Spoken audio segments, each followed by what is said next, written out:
Hey guys, in this episode we're going to be talking about the West Coast collective identity through the lens of the cultural mosaic.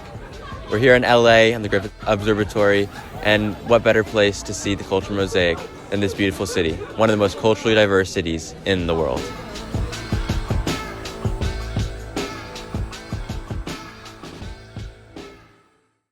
From the misty shores of the Pacific Northwest down to the sun-drenched beaches of Southern California, this coast has long been a frontier of dreams, diversity, and defiance. But what binds these dreams together? How do the shared identities and collective experiences of its inhabitants define what it means to live on the edge of tomorrow? Welcome to Pacific Perspectives, a journey where land meets ocean, where art meets architecture, where culture meets cuisine, and where dreams meet reality. Here, along the ever-changing West Coast, we dive into the stories of unity, identity, and foresight, exploring how the spaces we inhabit shape us, and in turn, how we shape them.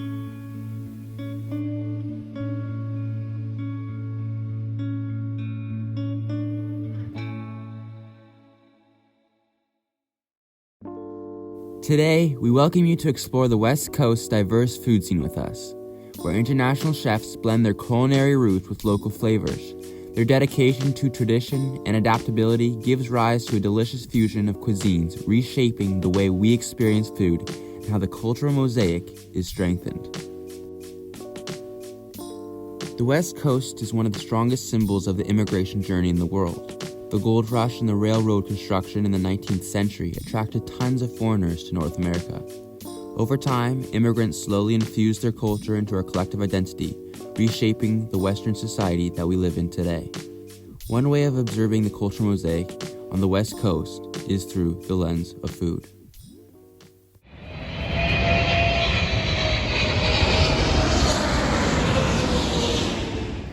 During the 1950s, fast food was your go-to option after work.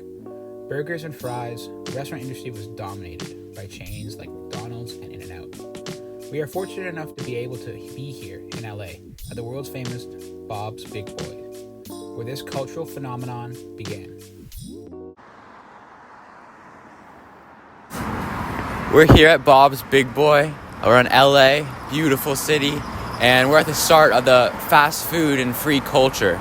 Started in the 1950s with restaurants opening up like McDonald's and fast food chains like Bob's Big Boy above me.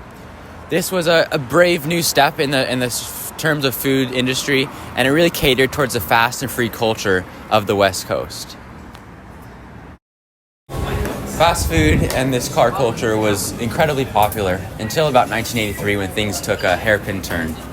There was a saturated type of flavor in the West Coast, specifically in LA, and people started to want something new. They wanted to experience something new. Yet, although food is an incredible way of examining the cultural mosaic of the West Coast, there is something deeper. It's an underlying connection between these stories, like those of Andrew Chern, that bring out a new narrative of what it means to be in the cultural mosaic. We're here at the Ronald Reagan Presidential Library near LA, and this is on the West Coast. And on the West Coast, especially down in Southern California, you have an inspired architecture inspired by Hispanic Mexican culture.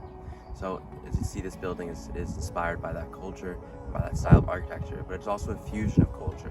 It includes that Ronald Reagan aspect of it, which is very symbolistic of the white culture within the West Coast and in America since he was a president. And then you also have a cultural blend that he appreciated and that he wanted to be part of this landscape, which is traditional and used to be Mexico. We're here at the Walt Disney Hall for Music, designed by Frank Gehry. This is an architectural masterpiece that furthers the point of it is not the people that, or the place that makes the people, but the people that make the place. And that is the case in LA, and that's how we see the cultural mosaic on the West Coast. It is the people, the diversity, and the inclusion that's what makes this place so unique. Other than the rise of Chinese food on the West Coast, another culinary tradition has heavily influenced our collective identity. If you ask a random person what their favorite food is, very likely that they will say sushi.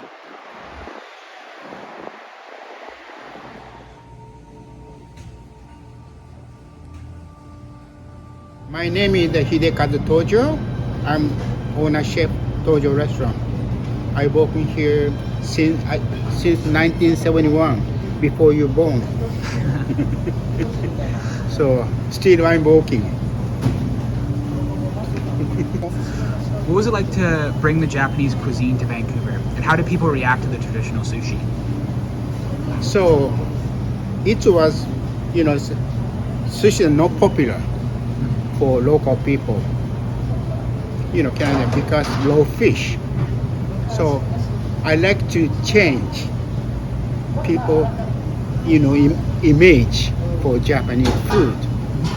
Then, okay, because their culture, Western culture, they don't eat for raw fish, seaweed, so they're afraid. So why? So I think, okay, you people eat Canadian people eat salmon, tuna, crab, very familiar. Then, okay, I like to people eat, every day. Then I use, then cook. They cook is no problem. Then started. I try many, no one time no success. I try many things. Oh, try this one. No happy. Then try again many times. Then people love it, because if I make very traditional way, people not happy. So okay, I breaking rule, tradition, my tradition. Then I make it inside out. We call it inside out law. Today the people call California law. Used to be we call inside out law. No name. That Japanese media put name. That time, 1970. Okay, British Columbia, Vancouver, Seattle, Portland, San Francisco, Los Angeles. That area people, Japanese media called California at that time. So that's because the Vancouver is the sushi capital, that time. Then they call it the California law. But why you don't call no Tojo law? Because that time I'm not working to Tojo restaurant. I'm not own restaurant. I cannot use my name. That's a true story. How do you think that fusion cuisines is like so popular here in Vancouver? Is it because of the people here, or is it because of the chefs? I think it's Vancouver very good, unique city. We have a lot of multicultural, it's culture, people here. We have a lot of Asian, culture.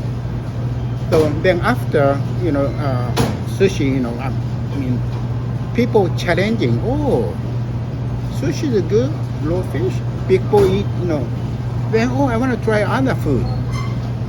Then and also very good young talent chef here, Vancouver. And then they exciting. I did that challenging.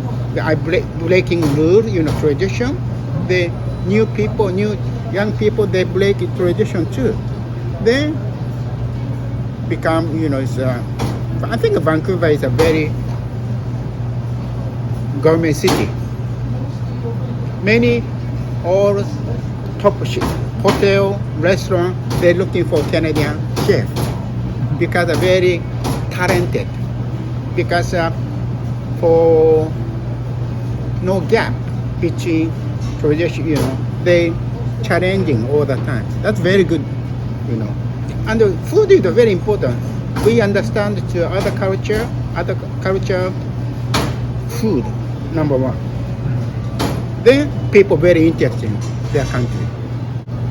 And you kind of mentioned that in the 1970s, sushi wasn't so popular here in Vancouver, right? Yeah. And you had to do some changes to your traditional ways.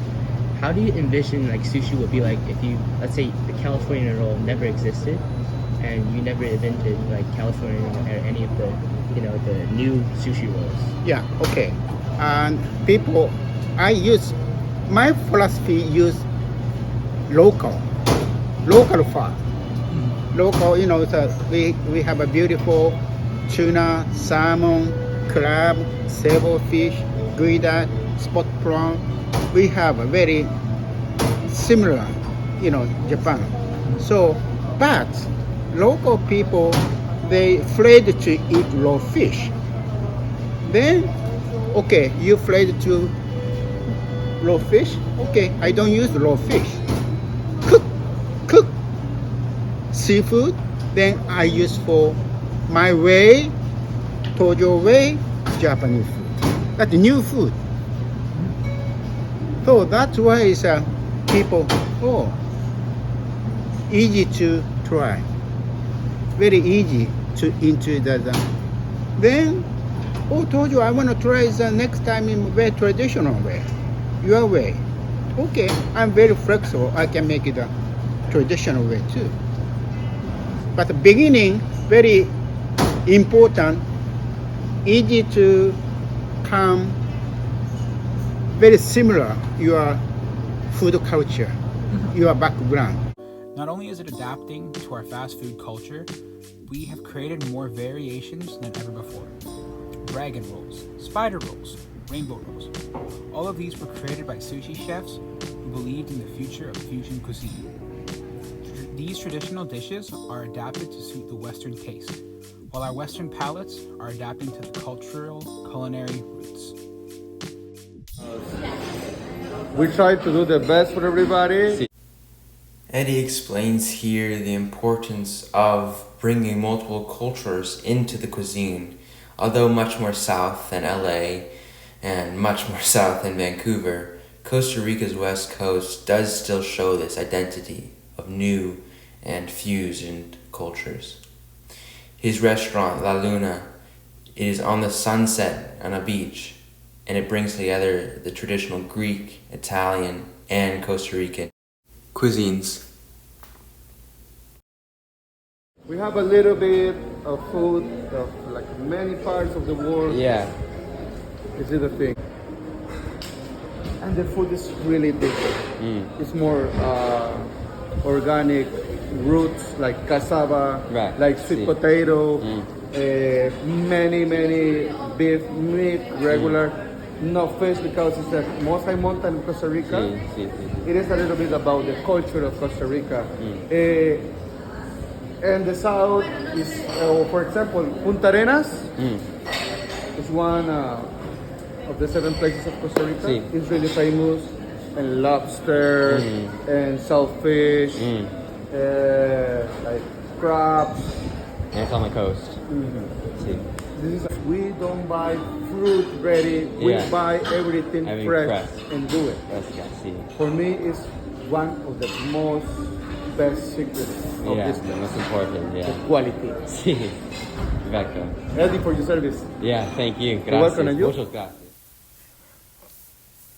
But what shapes this collective identity? The shared commonality between people in a certain area? In the West Coast, and like many other places, it is the people.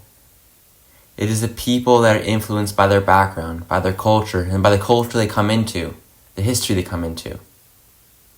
Culture is constantly fluid, changing. But what makes the West Coast collective identity unique is that we are not defined by our history, but by our vision for the future. It is just as much of an idea as it is a place, the West Coast. And it's those who have the ideas and the courage to pursue them that shape ourselves, and in doing so, the world as we know it.